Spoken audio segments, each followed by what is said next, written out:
बिस्मिल्लाहिर्रहमानिर्रहीम रब्बि यस्सिर वला तुअस्सिर वतम्मिम बिल खैर या फत्तह या करीम व बिका नस्तईन रब्बि इश्रह ली सदरी व यस्सिर ली अमरी वहलुल उक़दतम मिन लिसानी यफ़क़हू क़ौली आमीन या रब्बल आलमीन।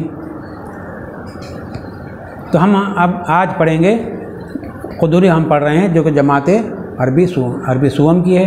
इसमें हम बाबुल जमात पढ़ रहे हैं, जमात में किस तरह नमाज़ पढ़ना चाहिए, जमात से कैसे नमाज़ पढ़ी जाती है। तो उसमें हम फ़िक़ा पढ़ रहे हैं जिसमें मसले मसाइल आ रहे हैं कि नमाज़ किस तरह अदा करना चाहिए और कैसे पढ़नी चाहिए। तो हमने इसमें पढ़ा कि अगर कंकरियाँ आएँ तो उसको एक मरतबा में हटा दे, और पहले तो ये चाहिए कि भाई हटाए ना, हाँ अगर नामुमकिन है कोई तकलीफ़ हो रही है तो एक मरतबा में कंकरियाँ आप हटा सकते हैं। और इसी तरह उंगलियां चटखाना या कमर पे हाथ रखना या कूलों पे हाथ रखना ये भी ना करे। अपने कपड़ों को लटकाए ना, अगर लटका हुआ तो उसको समटे ना, उसको अपने हाल पे छोड़ दे। इस तरह के बड़े बाल है, जुल्फ़े वगैरह है, तो भाई बालों को आप जोड़ा बना दे रहे सर के ऊपर, या उसको जमा करके एक सिम और एक साइड से डाल दे रहे हैं, तो ये भी ना करे। यानी ऐसा मालूम हो कि सही में आप खुदा के सामने नमाज़ पढ़ रहे हैं। देखने वालों को ये ना मालूम हो कि आप नमाज़ नहीं पढ़ रहे, मेरे कुछ खेल रहे हैं, ऐसे चुप खड़े हुए हैं और खेल में मसरूफ़ है। इस तरह सामने वाले को, देखने वाले को महसूस नहीं होना चाहिए। तो उसी के सिलसिले में हम पढ़ रहे थे कि अपने बालों को जो है वला याक़ज़ शारो, अपने बालों का जो है जूड़ा वगैरह बनाकर जो है सर पे ना रखे या एक साइड पे ना डाले। तब दूसरी बात क्या है, वला यल्तफ़ित यमीनन वला शिमाला, और इसी तरह दाएँ बाएँ जो है तवज्जो ना करे, इधर देख रहे उधर देख रहे, सामने देख रहे, या पीछे क्या हो गया यूँ देख रहे, या दाएँ देख रहे, क्या कौन अच्छा है, कौन नमाज़ पढ़ रहा है, कौन कैसे नमाज़ पढ़ रहा है। तो आजू बाजू दाएं बाएं जो है अपनी तवज्जो को ना करे, बल्कि सिर्फ सामने देखे। अल्लाह ताला यूँ खड़े, यूँ समझे कि मैं अल्लाह ताला के सामने खड़ा हूँ और अल्लाह ताला मुझे देख रहे हैं। अगर कोई बड़ा आदमी को देख रहा है तो आप कैसे खामोशी से अदब और एहतराम से खड़ेंगे, तो ऐसे अदब एहतराम से और खुलूस से खड़े रहें और दाएँ बाएँ बिल्कुल ना देखें। देखने में कोई अजनबी शख्स अगर आपको देखे तो ये समझे कि आप नमाज़ पढ़ रहे हैं, ये नहीं कि ये नहीं समझे कि आप जो है नमाज़ नहीं पढ़ रहे, बल्कि ऐसे ही जो है ठट्टा मजाक कर रहे हैं और यूँ खड़े हुए हैं। तो चलिए, वला यल्तफ़ित यमीनन वला शमाला, और दाएं बाएं को तवज्जो ना करे, दाएं बाएं मुतवज्जे ना हो, इल्तिफ़ात ना करे। वला युक़ई कइक़आइल कल्ब, और जिस तरह कल्ब यानी कुत्ता बैठता है वैसा ना बैठे, यानी अपने दोनों पैरों को उठाकर और अपने सिरीन पर ना बैठे, अपने सिरीन पर बैठ गए और पैर अपने दोनों उठा लिए। इस तरह कुत्ता बैठता है तो इस तरह ना बैठे कह रहे नमाज में। वला युक़ई कइक़आइल कल्ब की तरह, कुत्ते की तरह अपने सिरीन पर ना बैठे और अपने जानों को, पैरों को खड़ा करके ना बैठे। ठीक है, हाँ ये सब तमाम चीज़ें क्या है, जायज़ नहीं है, ये मकरूहात में से है। वला युरुद्दुस्सलाम बिलिसानी वला बियदिही, और अगर किसी ने सलाम किया खुदा न खास्ता तो उसका जवाब भी ना दे, ना हाथ से और ना ही ज़बान से। कोई अचानक आ गया मस्जिद में, आप नमाज़ पढ़ रहे हैं, आप घर में नमाज़ पढ़ रहे हैं, कोई अचानक आ गया उसने सलाम किया तो आप सलाम का जवाब भी ना दें, ना इशारे से दें और ना ही ज़बान से दें। हाँ वही कह रहे हैं, वला युरुद्दुस्सलाम बिलिसानी वला बियदिही। सलाम करना तो बहुत दूर की बात है, बल्कि किसी ने अगर सलाम किया तो उसका जवाब भी नहीं देना चाहिए, क्योंकि आप नमाज़ पढ़ रहे हैं, अल्लाह के हुज़ूर खड़े हुए हैं, अल्लाह के हुज़ूर में आपने हाथ बांधे हैं और उसकी इबादत कर रहे हैं। आप इबादत के अंदर सलाम का जवाब नहीं दिया जा सकता, ना हाथ से और ना ही ज़बान से। वला यतरब्बउ इल्ला मिन उज़्रिन, वला यतरब्बउ इल्ला मिन उज़्रिन, और कहते हैं आलती पालती बनाकर ना बैठे, मगर हाँ कोई उज़्र है कि जैसे उसका मानी डालकर बैठना कहते हैं, तो कहते हैं मानी डालकर नमाज में ना बैठे। हाँ अगर कोई उज़्र है, आप जो है पैरों पे नहीं बैठ सकते हैं, मसनून तरीक़े से अगर आप नहीं बैठते हैं, कोई आपको उज़्र है, बीमारी है, या कोई और हकीकतन कोई आकर आपको मजबूरी है, तो आप वो सूरत दीगर हो गई, यानी उसमें आप बैठ सकते हैं। लेकिन बग़ैर उज़्र के, बग़ैर किसी शरई उज़्र के और बीमारी के आप जो है मानी डालकर नहीं बैठ सकते नमाज में। तो वही कह रहे हैं कि ना बैठे बग़ैर उज़्र के, क्या बेअरबाइन, यानी वही चौथाई, वही मानी डालकर आप नहीं बैठ सकते। वला यतरब्बउ इल्ला मिन उज़्रिन, जो है बग़ैर किसी उज़्र के आप मानी वानी डालकर, आलती पालती डालकर नमाज में नहीं बैठ सकते, जिस तरह के आम तौर पे बैठा जाता है। नमाज में जो है अदब एहतराम से दो जानू होकर बैठना चाहिए, जैसा कि हुक्म है। वला याकुल वला यशरब, और नमाज में खाना पीना भी नहीं चाहिए, खाने पीने की जात नहीं है नमाज में। वला याकुलु वला यशरब, और ना खाए और ना ही पिए नमाज में। नमाज में खाएंगे पिएंगे तो क्या होंगे, नमाज बातिल हो जाएंगी। फ़इन सबक़ुल हदस। अच्छा, अब यहाँ से आप दूसरा मसला बयान करना चाह रहे हैं। अब दूसरे पहलू पे जा रहे हैं साहिब किताब। फ़इन सबक़ुल हदस इंसरफ़ा व तवज़्ज़अ, कहते हैं अगर नमाज आप पढ़ रहे हैं तो दरमियानी नमाज में अगर आपको कोई हदस पेश आए, यानी कोई उज़्र पेश आए और आपका वज़ू टूट जाए, आपका वज़ू टूट जाए या आपकी नमाज टूट जाए तो क्या करें? तो वही कह रहे हैं फ़इन सबक़हु, अगर आप नमाज़ पढ़ रहे हैं, आप मुसल्ली हैं और आपको कोई हदस लाहिक़ हो जाए जिससे आपका वज़ू टूट गया, कोई हवा वगैरह खारिज हो गई या कुछ खून वगैरह निकल गया, या जो ज़ख़म था आपको ज़ख़म में से खून या पीप जो है निकल के ऐसी जगह पे आ गया जहाँ जिसका के वज़ू में धोना ज़रूरी है, जो कि फ़राइज़ वज़ू में है, ऐसी जगह बह गया, पीप निकल कर आपके ज़ख़म में से, या खून निकल गया आपके ज़ख़म में से, या हवा वगैरह निकल गई, या पेशाब वगैरह क़तरे निकल गए, तो ऐसी सूरत में आपका वज़ू टूट गया नमाज में। और ऐसा अगर नमाज में हो रहा है, आप नमाज की नीयत बांधे हुए, तो क्या करें? इन सरफ़ा, तो कहते हैं नमाज छोड़कर आप बाजू में आ जाए। व तवज़्ज़ा, तो नमाज तोड़कर आप बाहर आ जाए और वज़ू करें। क्या करें? आप बाहर आने के बाद वज़ू करें, वह बना अला सलाती ही, और अपने नमाज पर की बिना करे, अपनी नमाज की बिना करे। क्या मतलब है आपकी नमाज की बिना करे? यहाँ तक तो समझ में आया। इन सरफ लौट जाए और वज़ू करे, वो बना अला सलाती, अपनी नमाज की बिना करे। यानी मिसाल के तौर पर आप 4 रकात नमाज़ पढ़ रहे थे, आप खुदा न खास्ता 4 रकात नमाज़ पढ़ रहे थे, और दूसरी रकात में कोई आपके साथ ऐसा हादसा पेश आ गया कि जिसकी वजह से आपके वज़ू वगैरह टूट गया, तो आप क्या करें? उसी वक्त जो है सफ़ से या जमात से या मस्जिद से आप निकल के आप वज़ू करें, वज़ू करके फिर जाए और फिर अपनी जगह पे खड़े हो जाए, लेकिन किसी से बातचीत वगैरह कुछ भी ना करे, और आप फिर वहाँ से जाए खड़े, तो आपकी जो 2 रकातें हो गई थी, ये आपकी 2 रकातें हो गई हैं, और आप जो है ये 2 रकातों की आपको जो है डबल से पढ़ने की ज़रूरत नहीं, बल्कि सिर्फ आप ये 2 रकात जो बाकी रह गई वो उस पर पढ़े, तो उसको कहते हैं बिना।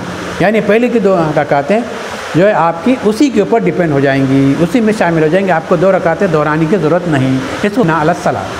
हाँ, तो हम कहाँ थे?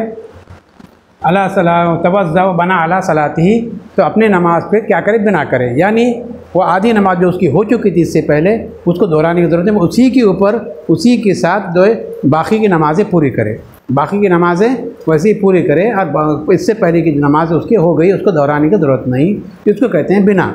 यानी पहली नमाज पे इसी नमाज को पढ़कर इसको ख़त्म करें। पहली नमाज उसकी रायगा नहीं गई, बल्कि पहली नमाज के ऊपर इसको रख कर बाकी की नमाज़ें पूरी करे, इसको कहते हैं बिना। तो कहते हैं क्या करे? जाए, वज़ू करे, वज़ू करके आने का फिर वैसे खड़े रहे, और जहाँ से नमाज छुट्टी थी वहाँ से आगे नमाज पढ़ ले, इसको कहते हैं बिना। वो बना अला सलाती ही, लेकिन अपने नमाज को क्या करे? उसकी अपने नमाज पर बिना करे। और क्या कह रहे हैं आगे? वह इल्लम यकुन, और ये कह रहे हैं इल्लम यकुन इमामन, इल्लम यकुन इमामन, अगर इमाम नहीं है। क्या कह रहे हैं? इल्लम यकुन इमामन, अगर इमाम नहीं है तो ऐसा करे। इमाम अगर नहीं है, आप मुक्तदी है, तो ऐसा करे कि जाए वज़ू खाने पे जाए, वज़ू अगर आपको कोई हादसा पेश आए नमाज के दरमियान में जिसकी वजह से आपको नमाज जो तोड़कर वज़ू करने के लिए जाना पड़े, तो जाए वज़ू करे और फिर आके अपने नमाज के में खड़े हो जाए और बाकी की नमाज वैसे ही पूरी करे। हाँ, अगर इमाम नहीं है तो। और अगर इमाम है तो क्या करें? नमाज इमाम का अगर वज़ू टूट गया या ऐसा कुछ हादसा पेश आ गया इमाम को कि जिसकी वजह से इमाम साहब को जाना पड़ रहा है, तो अब क्या करें इमाम साहब? फ़इन कान इमामन, अगर आप जो इमाम है, फ़इन कान इमाम, अगर इमाम है तो क्या करें? इस्तखलफ़ा, तो क्या करें? आप किसी को खलीफा बनाएं। इस्तखलफ़ा इस्तखलाफ़न बाब इस्तिफ़आल, किसी को खलीफा बनाना, किसी को खलीफा बनाना। खलीफा बनाना यानी अपने जानशीन बनाना, खलीफा बनाना यानी जानशीन बनाना, जानशीन बनाना यानी अपने जगह किसी और को बिठा देना, खड़ा करना, अपनी जगह किसी को कायम कर देना। तो वही कहते हैं अगर इमाम है, आप ना अगर नमाज़ पढ़ा रहे हैं और आपके साथ अगर कोई ऐसा हादसा पेश आ जाए कि आपका वज़ू वगैरह टूट जाए, आप क्या करेंगे? तो आप कहेंगे आप जो है खलीफा बनाएंगे किसी और को, किसी और को सफ़ में से किसी एक आदमी को लेके क्या करेंगे, आप अपनी जगह पर, अपनी नश्त पर और अपने जाए नमाज पर उसको खड़ा करेंगे। खलीफा बनाने का क्या मतलब कि जहाँ आप नमाज़ पढ़ा रहे हैं पीछे सफ़ में से एक आदमी को आप लेंगे और उसको अपनी जगह पर खड़ा कर देंगे, अपने मुसल्ले पर खड़ा करके आप चले जाएंगे वज़ू बनाने के लिए।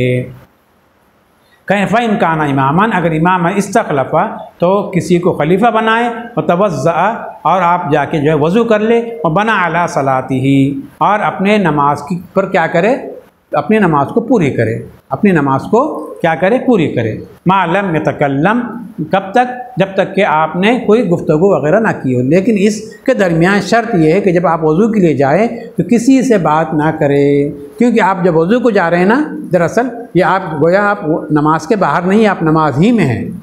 क्या इसका तसव्वुर होगा कि आप नमाज ही में हैं, आपकी नमाज जो है टूटी नहीं है, बल्कि आप नमाज शरई उज़्र की वजह से आप क्या हुक्मन जो है आप जो है नमाज के अंदर है, तो लिहाजा जब नमाज के अंदर तो आप किसी से बात नहीं करेंगे, क्योंकि अब नमाज के अंदर किसी से बात करें तो नमाज क्या हो जाती है, फासिद हो जाती है, टूट जाती है। लिहाजा आप खामोशी से जाए, वज़ू करें और फिर आकर अपनी नमाज के ऊपर अपनी नमाज की बिना करें, यानी बकिया नमाज को पूरा करें, बकिया नमाज को पूरा करें।